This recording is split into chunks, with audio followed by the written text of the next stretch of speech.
बिस्मिल्लाहिर्रहमानिर्रहीम। अस्सलाम वालेकुम व्यूअर्स। आज हम दूध से कुल्फ़ी बना रहे हैं। ये घर का दूध है, जिस तरीके से हम बॉयल करते हैं बिल्कुल वो बॉयल किया हुआ दूध है और इसके ऊपर से मलाई जो है वो हटी हुई है। तो सिंपल दूध है ये।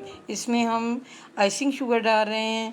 तो ये ठंडा दूध है इसलिए मैंने आइसिंग शुगर डाली है। अगर आप बॉयल करें तो आप चीनी भी इसमें ऐड कर सकते हैं। तो आप इसमें 4 चम्मच मैंने आइसिंग शुगर के डाल दिए हैं और मिक्स भी कर लिया है। और इसमें मैंने बादाम तोड़ के ब्रीक करके डाले हैं और जो किशमिश है वो भी अच्छी तरह धो के डाल दी है।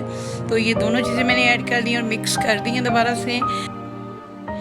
अब हम इसमें केवड़ा वाटर डालेंगे, इससे बहुत अच्छी खुशबू आती है।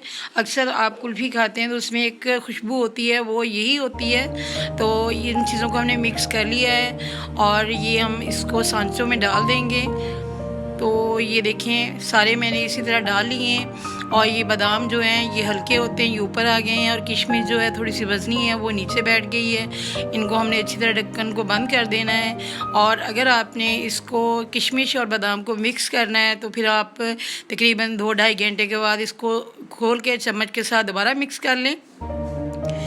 तो ये मैंने फ्रीज़र में से निकाल लिया है। रात को मैंने बनाई थी और पूरी रात ये फ्रीज़र में पड़ी रही है और मैंने अब गर्म पानी से इसको धो रही हूँ, लेकिन इसके ऊपर पानी नहीं डालना, बस निचले हिस्से में डाल के इसको खुले बर्तन में रख के डिप कर देना है गर्म पानी में सिर्फ 1-1.5 मिनट के लिए, बल्कि 1-1.5 मिनट से भी कम आपने रखना है। जैसे आपको अंदाज़ा हो कि ये खुलने वाली हैं, क्योंकि नीचे से ये ज़रा मुश्किल खुलती है और इस तरीके से घुमा कर आपने खोलना है और हल्का हल्का पहले घुमाना है। उसके बाद देखना है कि ये थोड़ा सा खुल चुकी है नीचे से, तो फिर आपने ऐसा ऐसा ऊपर तक घुमाते जाना है। ये देखें ये बिल्कुल बहुत अच्छी बनी है और ये देखिए किशमिश नीचे रह गई है। अगर मैं इसको 2-2.5 घंटे के बाद चम्मच के साथ हिला देती तो फिर ये बिल्कुल जो किशमिश और बादाम है ये दरमियान में होते, तो मैंने नहीं किया ऐसे। तो ये देखें ये ऐसे भी अच्छी है, पहले आप किशमिश खा लें, एंड पे आप उसके बादाम खा लें। तो ये बहुत ही मज़े की बनी है, आप बच्चों को बना के दें,